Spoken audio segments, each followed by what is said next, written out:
모양, 낮에는 구름. 오늘 본문에 민수기에 나와 있죠.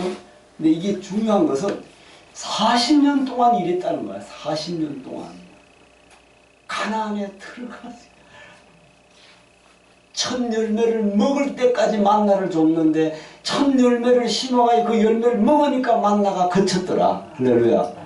아니 그게 놀랍잖아요. 근데 이스라엘 백성은 40년 동안 광야에서 뭐 먹을 게 있어요? 진짜 없잖아. 그러면 자고 있나면 주는데 내일 만나가 있을까? 그 불모양과 구름 기둥이 40년간 같이 가도 왜 믿음이 없을까? 그들은 여러분 이 광야 생활이 애굽보다 어려울까? 쉬울까요? 애굽 생활보다 광야 생활이 어려울까? 애굽이 더 좋을까? 광야가 어려워요. 어려우니까 애굽을 돌이키는 거야. 애굽을 가면 우리는 비록 종이고 날마다 죽을 힘을 다해서 볏짚을 밟고 벽돌을 만들고 해도 가마솥엔 고기가 있고 부추와 마늘이 있는 거기가 그립다. 왜? 광야가 힘드니까. 그래 돌아가려고 하면 돌아갈 수가 없어. 왜 못 돌아가느냐? 홍해가 있으면 못 돌아가. 홍해를 건넜어. 그러니까 그 놀라운 비밀이 있는데 오늘은 밤에는 불 모양, 낮에는 구름이 이 뭔지 한 주간 제가 한 10번도 훨씬 더 검토했는데도 자꾸 오타가 있더라고요. 오타가. 내가 타이피를 치니까 내가 봐도 또 보면 또 있고 해서 하여튼 많이 했는데 자 본문은 성막을 말씀대로 지었을 때 구름의 역사가 있었다는 사실 뭘 말씀이냐면요. 모세에게 넌 이렇게 지으라고 자세하게 계명을 줬어요. 그지? 모세 성막을 이렇게 지어라. 근데 그게 너무 섬세하게 이야기하는 거야. 그래서 성막을 말씀대로 완전히 지었을 때에 어떤 현상이 벌어졌다? 구름의 역사가 있었더라. 여러분 그러면 뭐냐 이게 무슨 말이냐면요. 아주 세밀하게 자세하게 설명하는데 그대로 지어야만 하나님이 오시는 거야. 다시 말해서 하나님의 방법, 인간의 기준이 아닌 하나님이 이렇게 세밀하게 지으려고 하지? 이해가 안 되는 그 상황. 그러니까 하나님 올 수 있는 건 신약에서는 내가 완전히 부인돼야지 오시듯이 성막을 지을 때도 내가 지시하는 이렇게 지어라. 아주 세밀하게 지을 때에 구름에 하나님이 온 모습을 보여준다. 그래서 인간의 기준이 아니다. 이걸 우선 성막이 완성될 때에 구름이 하나님이 와 계시더라. 이것만 이해하시면 되고 그 성막을 세우는 날에 구름이 나타난 이유는 뭐냐? 그렇다면 구름이 뭘까요? 그렇다면 구름이 무엇인가 쓰시오. 있을 수 있죠? 제가 이걸 하면서도 하나님 보이지 않잖아. 보이지 않고 당신을 보여줄 수도 없어. 왜? 영이라서. 그게 요한복음 4장 24절에 이야기 하나님은 영이시니 당신을 못 보여줘. 전능하신 분인데도 당신을 못 보여줘서 천사를 통해서 사람의 모양으로 구름으로 불기둥으로 보여주는 줄로 믿습니다. 그래서 예를 들어 보면은 아브라함에게 세 사람이 오고 룻에게 오잖아요. 저 롯에게 온 것처럼 보였어요. 근데 그들이 영의 눈이 열려서 천사가 하나님으로 온 걸 극진히 대접하잖아. 그게 영의 눈이 열린 거 알아. 하나님이 사람이라는 걸 인정하는 거잖아요. 그래서 하나님은 보이지 않으신 분이 하나님이 너희와 항상 함께 구름으로 와 계신다. 보이는 거잖아요. 그렇게 이야기하는 거잖아요. 보이지 않는 하나님이 보이는 모습으로 구약이니까 와 계시는 거다. 이게 정확한 답이고요. 그래서 본 성막이 세워진 후에 특별한 사건인 존재가 있는데 뭐가 있느냐? 여러분 만나가 있습니다. 성막 위에 광야에서 뭐를 먹을 수 있어요? 만나 없이 죽습니다. 그래서 가시 같기도 하고 설탕 바른 가시 같은데 이것을 볶아 먹기도 하고 끓여 먹기도 하고 막 여러 가지로 먹는데 또 썩어. 그죠? 광야에서 막 이틀치 3일치를 가져가면 썩어 없어져. 이 만나는 여러분 이 만나는 모세가 준 거예요? 누가 준 거예요? 하나님이 준 거야. 하늘에서 떨어진 거야. 떨어졌어. 그게 기가 막히잖아. 하늘에서 떨어진 만나를 먹었어도 너희는 죽었거늘. 예수님이 그러잖아. 나는 하늘에서 내려온 산떡이다. 여러분, 예수님이 하늘에서 온 생명의 떡이잖아. 이것도 구약 사람들이 이거 없으면 죽듯이, 그러면 너희 조상은 다 죽었어. 그러니까 나를 먹는 자는 영생하리라. 할렐루야. 자, 이게 놀라운 주님의 말씀이에요. 그래서 먼저 광야가 있습니다. 광야에 여러분, 가나안에 진짜 2년이면 들어갈 수 있었는데 가나안 앞에 들어가야 다시 돌아와. 광야를 몇 년? 38년을 신명기에 나왔죠. 그래서 요한복음 5장에 베데스다 연못가에 몇 년 된 병자가 있었다 했죠? 38년 된 병자, 너희가 이런 존재다고 그걸 설명하는 거예요. 38년이나 광야를 떠돌아다니고 중풍병자로 있는데 예수가 와서 일으켜주는 줄로 믿습니다. 그래서 광야는, 여러분, 광야로 나갈 땐, 이야, 우리는 애굽에서 해방됐지만 나가보니 너무 어려워. 햇빛 가릴 데도 없어서 햇빛 대신에 뭘 줘요? 구름을 주잖아. 하나님이 직접 그늘이 내주시잖아. 그래서 그늘이 존재하지 않는 곳이라 죽은 광야 가서는 계속 못 살잖아요. 죽잖아. 그래서 해를 피할 길이 없다만 생명이 보존되지 못한다. 그것을 보존해주기 구름이야. 하나님이 구름으로 낮아요. 밤에는 추우니까 불기둥으로. 이게, 그런데 이스라엘 백성은 왜 그렇게 원망과 불평이 있었어요? 하나님이 함께하는 걸 그들은 물리적으로만 보는 거야. 그 놀라운 홍해를 육지같이 가르는 그분을 잊어먹고 광야를 가는 거야. 이런 걸 생각해보면, 이야, 우리가 그 시대에 있었으면 하나님 잘 믿을 텐데 그렇게 생각할지도 모르지만 그렇지 않습니다. 다음은 광야인데 물이 존재하지 않고 그것은 죽음을 의미합니다. 그들이 진영을 떠날 때에는 낮에는 여호와의 구름이 그 위에 덮였었더라. 저기 민수기 말씀을 제가 한번 찾아보고 몇 장 몇 절인가를 한번 해놨어요. 여러분, 진영을 떠날 때 낮에는 여호와의 구름이 그 위를 덮었었더라. 그러면 광야에는 구름이 없으면 되지 않으니까 중요한 것은 만나입니다. 만나를 반드시 하루치만 거두게 합니다. 하루치. 처음에는 막 며칠씩, 여러분, 야, 이게 놀랍죠? 오늘 우리 인간의 욕심은 1년치 갖다 쌓아놓고 싶죠? 지금도 마찬가지잖아요. 하루치만 거두게 하는데 이것이 일용할 양식. 마태복음 6장 11절에 오늘 우리에게 일용할 양식을 주옵소서. 막 60년 양식을 주면 예수 믿을 사람 없습니다. 예수를 떠납니다. 그럼에도 안식일 전에는 이틀분을 해도 썩지 않습니다. 성경에 기록되어 있습니다. 그게 놀랍죠? 안식일 날은 쉬니까. 자, 그 성막을 세우는 날에 구름이 나타난 이유는 뭐냐? 광야에서 물이 없다면 생명을 보존할 수가 없듯이 하나님은 언제나 필요한 물을 공급해주고, 자, 구름이 나타난 이 본문으로 봐서는 요 본문 말고 물을 이야기할 수가 있는데요.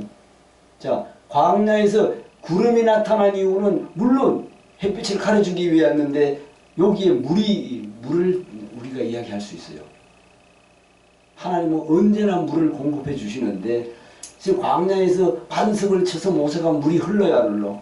그 사람들이 물이 수도꼭지같이 나와가지고 못 먹어요. 거의 180만 명, 200만 명이 되니까. 그 반석이 있어서 물이 그냥 강물처럼 흘러나와야지 그 수많은 사람이 먹을 수 있는 것처럼 그냥 이런 물이 아니잖아요. 근데 광야에서도 물을 공급해 주듯이 이틀이든지 한 달이든지 1년이든지 뭐가요? 오늘 본문에 이틀이든지 한 달이든지 이 말은요, 여기 대단히 중요한 부분이 있어요.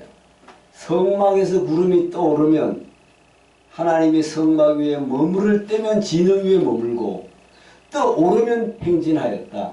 여러분, 이 구름이 지금 성막 위에 이렇게 있어.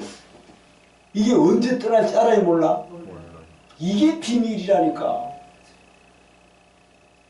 주님이 언제 올지 알아요, 몰라요? 똑같아요. 똑같아. 근데 일이 있으면은 백성들이 이게 언제, 중요한 것은 언제 떠날지 모르니까 이걸 바라봐야 돼요, 안 바라봐야 돼? 똑같은 원리예요. 그러니까 그냥 이틀이든지 한 달이든지 1년 동안 머물 수도 있어. 그냥 딱 머물고 있는 거야. 그런데 그게 언제 떠날지 모른다는 게 더 중요해요. 그래서 우리는 구름이 언제 떠날지를 항상 준비하고 살아야 된다는 그 말이잖아요. 주님이 언제 올지 모르니까 그때를 그게 밤이 될지 새벽이 될지 아침이 될지 모르니까 깨어서 기도하며 살라 하는 거하고 똑같은 줄을 믿습니다. 이 점을 우리가 꼭 기억해 봐야 되고, 중요한 것은 이스라엘 백성이 언제 구름이 떠오르고 머무는지 그들은 알 수 없어요. 우리도 알 수 없잖아요. 주님이 언제 올지. 똑같잖아요, 원리가. 그러면 이게 무슨 뜻일까? 따라서 항상 바라봐야, 바라보며 살아야 하는 의미를 가지고 있는 줄 믿습니다. 구름을 항상 바라봐. 아침에 일어나면 바라보고, 아침에 일어나기 새벽 기도하는 게 바라보는 거예요, 아니에요? 그게 바라보는 거지.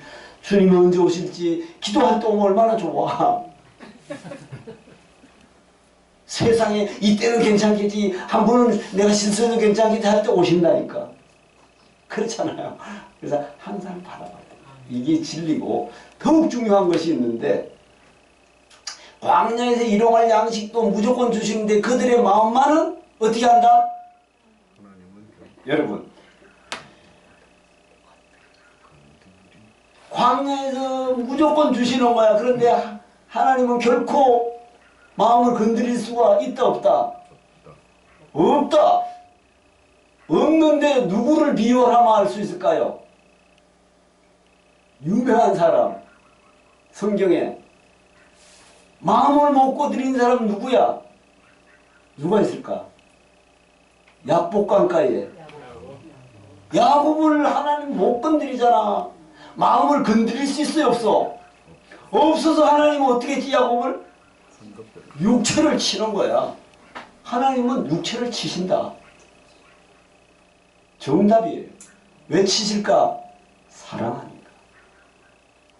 여러분, 야곱과 하나님이 언약을 했어야 안 했어? 너로 하여금 12지파가 나오게 내가 너와 약조한다는데, 이 야곱이 안 깨지니까 답답한 분은 누구야? 하나님. 답답하니까 마음을 돌이키면 얼마나 좋아. 근데 날이 새도 그냥 변함이 없어. 이 자식 안 되겠네. 땅 치니까 어떻게 했어요? 나를 축복해 주옵소서. 참 그건 놀랍습니다. 그런 비밀이에요. 그래서 마음 건드릴 수 없고, 인간의 마음을 건드린다면, 여러분, 에덴 동산에서 아예 아담을 건드리지 그랬어. 그지? 또 예수님이 가론 유다를 너 그렇게 하면 안 된다고 해야 되잖아. 너 나를 은 30년에 팔면 안 된다 하면 되잖아. 근데 그게 아니잖아. 그럼에도 그들은 어떻게 했어요? 애국에서 나온 20세 이상은 광야에서 어떻게 했다? 죽었다. 여러분, 다 죽습니다. 40년 동안 다 멸절당했어. 성경이 잘 찾아봤어요. 그래서 이 부분과, 그럼 왜 그럴까? 대표적인 내용을 이해하기 위해서는 아브라함을 보면 됩니다. 그래서 여호와께서 아브라함, 지금 아브라함입니다. 아브라함이 아니고 이러시죠. 너는 본토 친척 아비 집을 떠나 내가 내게 지시할 땅으로 가라. 지금 아브라함한테 이야기하고 있어요. 창세기 12장에서. 먼저 어떻게 된다고? 떠나야 돼. 어디로 가야 하는지 몰라. 근데 아브라함이 어디로 가야 할지 모르면서 떠났어요, 안 떠났어? 갈대아우르로 떠났어. 가야 할 곳을 말해주지 않습니다. 이것이 믿음인 줄로 믿습니다. 이게 참 놀랍습니다. 그리고 대단한 믿음이란 뭐냐? 하나님이 지시할 그 땅이 어딘지 모르면서 떠났다는 그 사실이, 그리고 광야에서 죽었다는 사실은 뭐냐? 너희 옛사람이 광야에 묻어야 된다는 것입니다.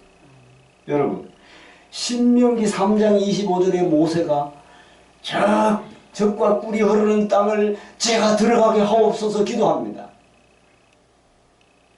그런데 여호와 하나님은 내 기도는 거기서 족하다. 너는 들어가지 못한다고 합니다. 그러면서 어떻게 했죠? 아니, 모세가 가나안에 들어가고 싶어요, 안 해요? 들어가고 싶은 거야. 그래서 느보산에다가 모세를 이끌어가지고 가나안을 보게 해요, 안 해? 가나안을 다 보게 하는 거야. 천국을 보게 하는 것으로 마음이 청결한 자는 하나님을 볼 것이라. 천국을 보여주고 거기서 묻어집니다. 물론 율법을 가지고 들어가면 안 되는 것도 있지만 사명이 모세는 거기서 끝이야. 요단을 못 건너가도 아직도 모세의 무덤을 아는 자가 없더라. 그게 신비고, 세례 요한 약관 30세에 여러분 사명이 끝나는 것도 하나님의 뜻이야. 할렐루야. 그 점을 우리가 잘 생각해 봐야 돼요. 옛사람을 무대 광야에 다 묻고 광야 세대가 요단을 넘어갑니다. 우리도 옛사람을 묻어야만 성령이 나를 지배할 줄로 믿습니다. 똑같은 원리입니다. 구약과 신약이 다를 게 없어요.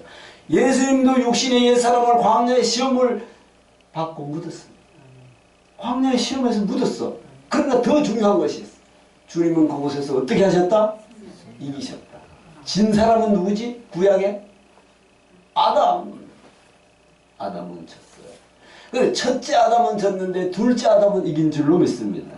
이 점을 성경은 계속 기록해 놓고 있고요. 그래서 우리가 그 목적지를 알고 있다면, 내가 지금 여러분 아브라함에게 하나님이 너 저기 어디로 가서 가나안에 가라 하면 어떻게 될까? 어떻게 될까? 그러면 이제 몇 날 며칠 동안 준비를 하는 거야. 어떻게? 이렇게 준비하죠. 나름대로 계획을 세우고 남보다 더 신속하게 할 수 있다고 미리 다 정리를 하지 않겠어요? 이것이 뭐다? 이거를 갖다가 인간의 기준. 인간의 기준. 일단 이해가 되셔야 돼요. 광야세대 40년간 만나가 지겨워 애굽을 그리워하고 부초와 마늘이 있는데 이 박한 만나밖에 없다고 원망했어요, 안 했어요? 원망합니다. 이것이 뭐죠? 인간의 죄성입니다.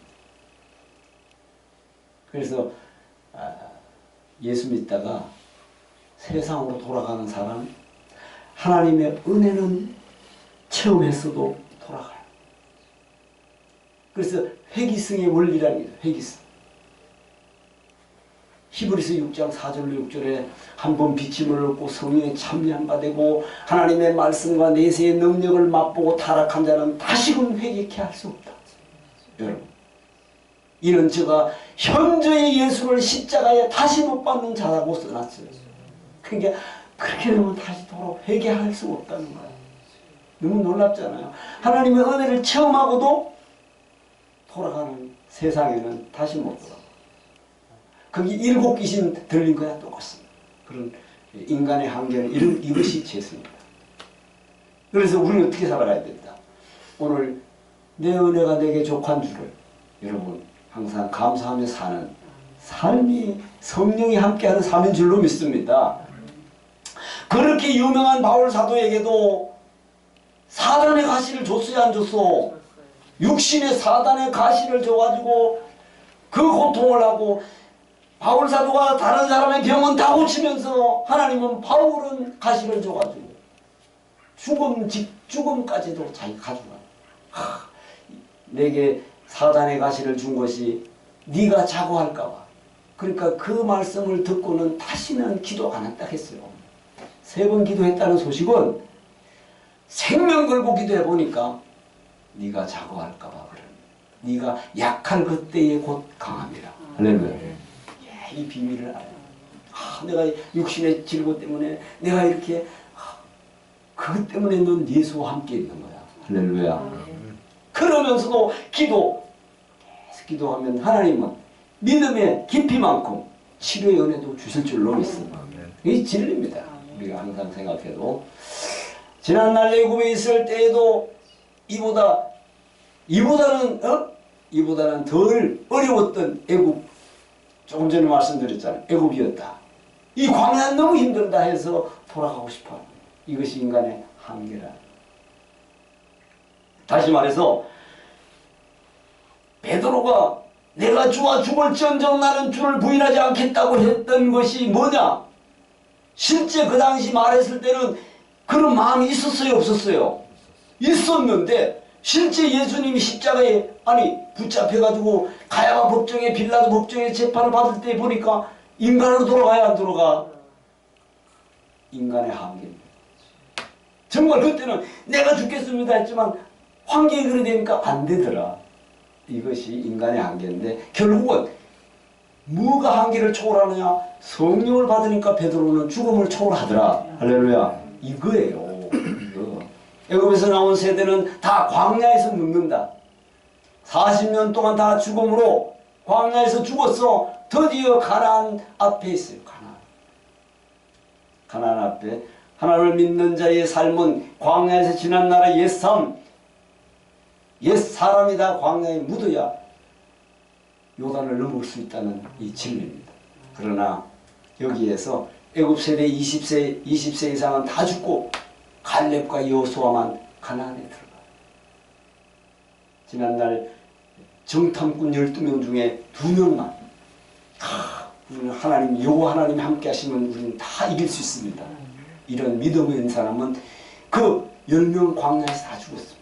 참 놀랍죠? 근데 사실 여호수아, 제가 잠을 일찍 깨고 새벽에 그때 이제 제가 한번 그냥 생각해 봤어요. 아침 기도할 때도 여호수, 아담과 예수, 그죠? 아담과 예수, 가인과 아벨. 뭔가 잘 보시고 다 사울과 다윗, 그죠?